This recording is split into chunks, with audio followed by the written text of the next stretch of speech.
আসসালামু আলাইকুম রহমতুল্লাহ। Welcome to Molla news TV. Molla news টিভির পক্ষ থেকে প্রাইমারি শিক্ষক নিয়োগ প্রত্যাশী সহ চাকরি প্রত্যাশী ভাই বোনেদের জন্য একটি গুরুত্বপূর্ণ চাকরির খবর নিয়ে আপনাদের মাঝে উপস্থিত হয়েছি। আর একটি বিষয়ে আলোচনা করব নিউজের শেষাংশে, সেটি হচ্ছে চলমান প্রাইমারি শিক্ষক নিয়োগের সর্বশেষ অবস্থান। বিস্তারিত জানতে পুরো নিউজটি আপনাদেরকে ধৈর্য সহকারে শুনতে হবে। পরবর্তীতে আমাদের চ্যানেল থেকে গুরুত্বপূর্ণ চাকরির খবর সহ প্রাইমারি শিক্ষক নিয়োগের সকল আপডেট নিউজ পেতে আমাদের চ্যানেলটি সাবস্ক্রাইব করে বেল বাটন অন করে রাখবেন। জাতীয় প্রাথমিক শিক্ষা একাডেমিতে 3 পদে চাকরি, নবম গ্রেডে চাকরির সুযোগ।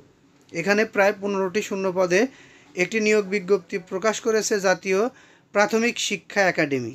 নিয়োগ বিজ্ঞপ্তি প্রকাশ করার পরে এই নিয়োগ বিজ্ঞপ্তিটি আমি আপনাদের মাঝে তুলে ধরছি আমার এই চ্যানেলের মাধ্যমে। আপনারা যারা এখানে আবেদন করতে ইচ্ছুক তারা চাইলে আবেদন করতে পারেন, কারণ এখানে কিন্তু 15টি পদ রয়েছে। এই পদে আপনারা 3টি ক্যাটাগরিতে 15টি পদ রয়েছে। এই পদগুলোতে আপনারা আবেদন করতে পারবেন। অবশ্যই গ্র্যাজুয়েশন কমপ্লিট করতে হবে আবেদন করার প্রথম শর্ত। এখানে আপনাদের যে পদগুলো রয়েছে সেই পদগুলো আমি একটু দেখিয়ে দেব। পদের নাম সহকারী বিশেষজ্ঞ, গ্রেড নবম, বেতন 22,000 থেকে 53,060 টাকা প্রতি মাসে। এখানে আপনার শিক্ষাগত যোগ্যতা লাগবে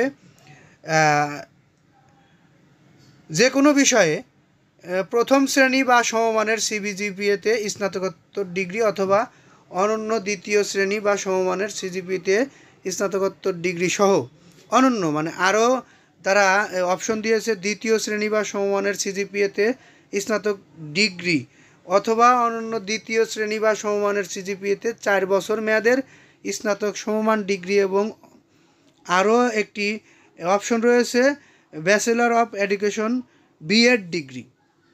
আবেদনের বয়স 30 বছর, মুক্তিযোদ্ধা, শহীদ মুক্তিযোদ্ধা সন্তানদের ক্ষেত্রে 32 বছর শিথিলযোগ্য।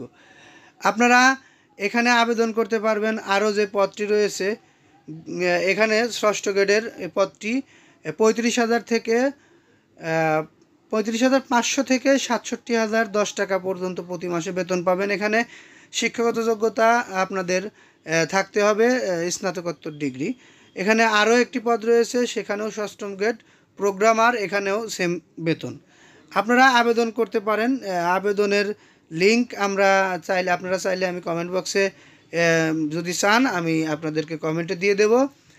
এখন আমরা যে বিষয়টি নিয়ে আলোচনা করব সেটি হচ্ছে চলমান প্রাইমারি শিক্ষক নিয়োগ। চলমান প্রাইমারি শিক্ষক নিয়োগের তৃতীয় ধাপের পরীক্ষার ফলাফল এবং প্রথম ও দ্বিতীয় ধাপের পরীক্ষার ফলাফল, এই সকল বিষয়কে বিশ্লেষণ করে প্রাইমারি শিক্ষক নিয়োগের যে আগের নিয়মে যে বিষয়টি নেওয়ার কথা ছিল আর কি, সেই নিয়মটি নিয়ে একটু জল্পনা কল্পনা চলছে। তবে প্রাথমিক সচিব বলেছেন যে এই কোটার যে ঘোষণা হয়েছে, এখানে আমরা যে ঘোষণা হয়েছে এই ঘোষণার মাধ্যমেই নিয়োগ দেব। নিয়োগের কাজ শুরু করতে কতদিন সময় লাগবে এ বিষয়ে আমি পরবর্তীতে আপনাদের সাথে আলোচনা করব আমার এই চ্যানেলের মাধ্যমে। ধৈর্য সহকারে আমাদের এই নিউজটি শোনার জন্য আপনাকে ধন্যবাদ।